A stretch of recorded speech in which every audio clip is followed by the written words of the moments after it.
everyone, welcome back to Hope for Today. I'm glad you're joining me. My name is Lynn Wilson. I am glad you're here. God has got something very special that you need to hear so that you can know that there is hope for today. So are you in a season of change? Are you going through some ups and downs and ins and outs? You know, we go through seasons. One season would be, hey, I'm doing great. You know, somebody says, how you doing? Oh, I'm doing great. Everything's good. Got a new job. Just got my new car. You know, bills are paid. Doing good. Or then you have someone that might say, oh, I just came out of the toughest season. We went through this, we went through that, and so on and so forth. Or then you have those of us that either are in a season of change. My life never seems to stop changing. Are you there? Are you there with me? Like, change is just inevitable. And you're in it, and you're living it, and you're getting through it. You're trying to get through it. Maybe you're just beginning of that season of change and it gets really crazy and, oh, you're just struggling, right? So I have this sign that I bought last year. I have it hanging in my home, and it says, fall is proof that change is beautiful. And, you know, when I saw that, I was like, I need that sign. I need that sign. No, it's not a Bible verse, and no, it's not, you know, Christianese based or anything like that. But, and it's for the fall decor in my home. But fall is proof that change is beautiful. And if you look at the fall leaves, you know, we all love, whether or not you're in the, you know, like the cooler weather or not, we look outside at the trees and we want to see how beautiful the colors, and we all say, oh, did you see the colors? And we all want to go to the New England area or upper state New York because we want to see those rich fall colors because it's beautiful. It's a season of change. It's fall, and we say it's the change of season, and we get excited. Oh, it's a change of season. Look at the colors. But you know, when that's in our own life, ooh, you go through that season of change, it's not so good, right? So now I love the fall. I love the smells. I love the crisp air. I love hearing the crickets at night. They come out like middle to end of August, and I know that fall is coming. I love that excitement of anticipation of what change is going to come when it comes into the fall. I love watching the leaves fall from the tree or seeing them swirl in the air if it's a windy day. I love walking, doing a fall walk. When you're walking through the leaves and you can smell that mustiness in the leaves, or you can hear the crinkle as you walk on the leaves. I love everything about it. I think it's wonderful.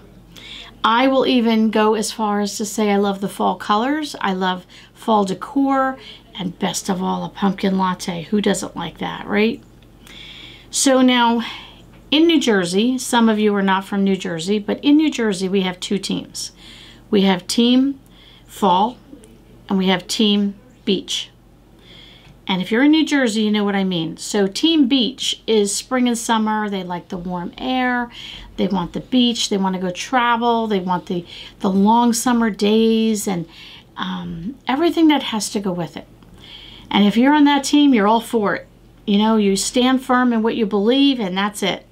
If you're on Team Fall and Winter, you prefer the cooler nights and the cooler days and the fall colors and the more, what would you say, like a quiet setting. Like going into the fall and the winter, things tend to get a little bit quieter because we can't get out as much and things aren't maybe scheduled as crazy as, you know, when the warm weather's here and you can hit the beach every day. And if you talk to people in New Jersey, they'll say, yes, I'm Team Beach, or yes, I'm Team Fall. They won't call it that, but you'll know by talking to them. And if I'm with somebody, I can think of somebody in particular on Facebook. Through the whole fall and winter season, she does nothing but say terrible things on Facebook about how horrible the weather is, or horrible this is, or horrible that is. And the whole time during the summer with the beach, she's all happy. And vice versa with many people. And you know what? To me, I would just say, if you don't like the seasons of change here in New Jersey, I would just tell you, why don't you move? If you like beach weather year-round, you can go to Florida. If you like cooler temperatures, you can go to another state. You know, unless you enjoy the 4 seasons, which I do enjoy. But we're also created so different, and uniquenesses within ourselves are different. What we do like, what we like to taste, what we like to eat, what we like to enjoy, activities that I don't like beach activities, but I like going for a hike in the fall. Other people the other way. Right now, I have this sign in my house, and it's a good thing that I do, because it's a constant reminder that change is beautiful. When I think of the fall and I think of the leaves, change is beautiful. And God talks about change in the Bible. And it's funny, we creatures of habit, we enjoy change when it benefits us. We do not enjoy change when it does not benefit us. So right now, I'm in a major season of change in my life. Like, I wish it's probably been the last 5 years. There's been nothing in my life that hasn't been changing and evolving. And I'd like to get off that roller coaster for just a little while to catch my breath. But the Lord has not seen fit to do that. Now, some of the change is great. I have a grandson arriving in a few months, my first grandchild. Season of change, I'm going to be a grandmother. Oh, wow, what a blessing that will be, right?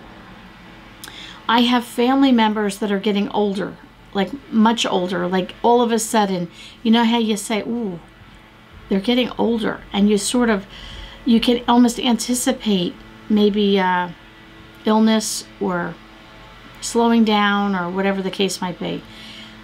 I'm not liking that very much. I have a season of change at work, change of responsibilities, change of position in a sense. We're going to have a change of leadership. And do I like all of it? I like some of it. It's not that I don't like it, but you're kind of like I'm holding on. What am I supposed to anticipate? And I'm a planner, so I'm like trying to anticipate this change, but it's completely out of my control. I have no control over it. I just have to hang on for the ride. I'm in the middle of a season of change at church. Change of leadership there, change of many things. Just dynamics have changed, change of the reorganizing things. Many of my family are going through health issues. That's another season of change. And, you add all this together and it's kind of like, ugh. Even though there's some good in that, there's some other things that I guess the fear of the unknown. And then there's other things that I pretty much can tell you what's probably going to be the outcome. And I don't like that change. It's hard sometimes to say that change is good or change is beautiful. I know people that love change. They thrive on change. I sometimes want to ask them, have you never had change fully impact your life on a negative? Hey, I love change. If I'm going to win $1 million and I'm going to change my bank account, I think that's great. If I'm going to get a brand new car and that's going to change the anxiety level that I have, is my old car going to break down? I love that season of change. But then there's a lot of change that, you and I both know that takes its toll on you. So what do you do? I'll ask you. You can leave a comment below. Let me know, what do you do when you find yourself in a season of change and you don't like it? Now, again, if you're in a season of change and you're liking it, there's nothing to be done. You rejoice. You tell your best friend things are going good, and that's the end of it. But when you're in a season of change of the unknown, or you're aware of the known, if that makes sense, and you're not happy and you don't know how to rejoice. And sometimes for me, I have to believe that some of you were like me, where you're just kind of stuck. You almost don't, you have to remind yourself to breathe. Lynn, breathe. I have to remind myself it's going to be okay. I have to remind myself that I'm a born-again believer. I am a daughter of the King.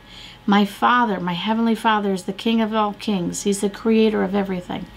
He's got me in the palm of His hand. He's right there with me. He's in the tomorrow. He's in the today. He was in that change. He's in the solution. He's in. And it's like, oh, sometimes we know it in our head, but we can't get it in our heart, and we struggle. I just want to read to you from the Word of God. For everything, there is a season and a time for everything that matters under heaven. A time to be born and a time to die. A time to plant and a time to pluck up what we've planted. A time to kill and a time to be healed. A time to break down and a time to build up. A time to weep and a time to laugh. A time to mourn and a time to dance. A time to cast away stones and a time to gather stones together. Time to embrace and time to refrain from embracing. A time to seek and a time to lose. A time to keep and a time to cast away. A time to tear and a time to sow. A time to keep silent and a time to speak. A time to love and a time to hate. A time for war and a time for peace. Are you in a season of change? Can you apply any areas of those a time for to your life right now? I know the news is crazy right now. There's so much going on. When I was a kid, my father said to me, "Oh, the rapture's going to happen this year." That was many, many, many moons ago. I was a kid. I've gotten married. I'm married 36 years. I've had children. And my dad's now in glory. He always said he'd be going up with the rapture. He's in glory. And all those years, my dad says, it's a sign of the times. It's the end times. It's a sign of the times. And I've talked about this on one of my podcasts, and it just irked me because I wanted to live my life. I wanted to get married as a child. I wanted to get married. Not that I didn't want the Lord to come back. I wanted to get married. I wanted to have children. I wanted to have my career. I wanted to be excited about things in life. And I felt like my dad kept putting a damper on it. And now some of you, you know, the older you get, I guess the more you realize, the closer you are to heaven, and you realize what you see and how it relates to the Bible. Here's what I want to tell you right now. Don't get stuck in the news. Don't get it in your head. This is a sign of the end times. The Bible says to look. It doesn't say to dwell. It doesn't say to sit in it. Take the news out of your world right now. If you are going through your own personal change, you don't need to add on top of that all the garbage that you're going to hear in the news. Now, with that being said, with everything that's going on in the world, there's situations in the world that desperately need our prayers. No doubt. Pray. Commit it to the Lord. That's all we can do. He has a purpose in all that's going on. But we need to take it back to you right now. What change are you going through? Are you in a time to weep and you're not laughing? I can't laugh right now, Lynn. I'm teared up. I'm tearing, things are being torn down and I need it to be rebuilt or whatever the case might be. I don't know. I don't know where you're at, but I can tell you this. There is hope. There's been many situations in my life, and I like to keep a little journal of, like a gratitude journal of the things that God has done in my life. You know why? Because there's days that I'm crying, and there's days that I can't breathe, and there's days I'm just suffocating, and I feel like somebody's got a pillow over me, and I can't catch my breath, and I can't think straight, and I'm so confused. Because we're human beings, and we get like that. We get in this, tailspin and a whirlwind of stuff going in our brain. But I like to keep a journal, and I like to keep things in my journal so I can open it and go, oh, I remember the day God answered that prayer.